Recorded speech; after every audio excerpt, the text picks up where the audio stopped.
Shalom saudaraku yang dikasihi Tuhan, puji Tuhan. Hari ini kita diberikan berkat Tuhan yang luar biasa kembali. Dan tentunya adalah sukacita yang tidak dapat dibatasi oleh apapun. Maka patutlah kita bersyukur kepada Allah. Saudaraku, pada hari ini kita akan mendengar taburan firman Tuhan yang terambil dari Matius 11 ayat yang ke-15 demikian. Siapa bertelinga, hendaklah ia mendengar. Saudaraku dikasihi Tuhan, katakanlah ada seorang yang bernama Rudi. Rudi keluar dari rumah sudah agak malam. Ketika ia sedang di jalan, listrik padam sehingga kondisi jalan gelap gulita. Padahal Rudi sedang berada di tempat yang dia sendiri belum hafal tempatnya. Ketika menuju ke jalan yang salah, ada orang yang berteriak dengan suara keras supaya ia tidak meneruskan perjalanannya.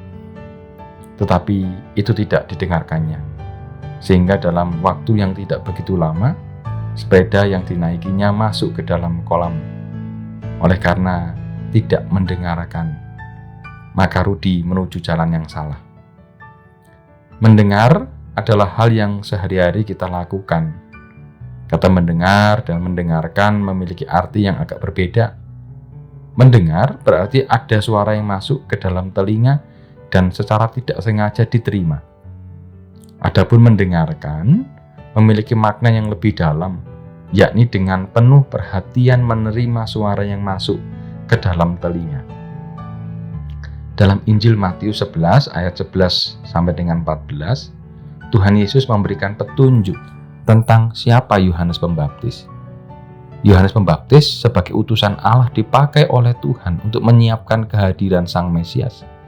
Tuhan Yesus mengingatkan bahwa orang-orang yang menanti-nantikan kehadiran Sang Mesias harus menyiapkan diri dengan cara mendengarkan apa yang disampaikan oleh Yohanes Pembaptis. Yohanes Pembaptis diutus oleh Allah supaya orang-orang pantas menerima kehadiran Sang Mesias. Persiapan yang perlu dilakukan yakni dengan bertobat dan kembali lagi kepada jalan kebenaran, yaitu jalan Tuhan. Panggilan Yohanes Pembaptis ini sangat penting sehingga Tuhan Yesus mengingatkan supaya orang-orang mendengarkan apa yang disampaikan oleh Yohanes Pembaptis. Sekarang kita mempersiapkan masuk minggu Advent yang ketiga, dan bacaan kita adalah bacaan untuk mengakhiri minggu Advent yang kedua. Dalam kita menanti-nantikan kehadiran Tuhan Yesus yang kedua kali, maka mari kita memerlukan persiapan. Persiapannya tidak lain adalah dengan bertobat dan mengakui dosa dan pelanggaran kita di hadapan Tuhan. Mari kita tetap belajar mendengarkan, karena ketika kita mendengarkan, selamatlah hidup kita. Kiranya Tuhan menolong dan menyertai. Amin. Mari kita berdoa.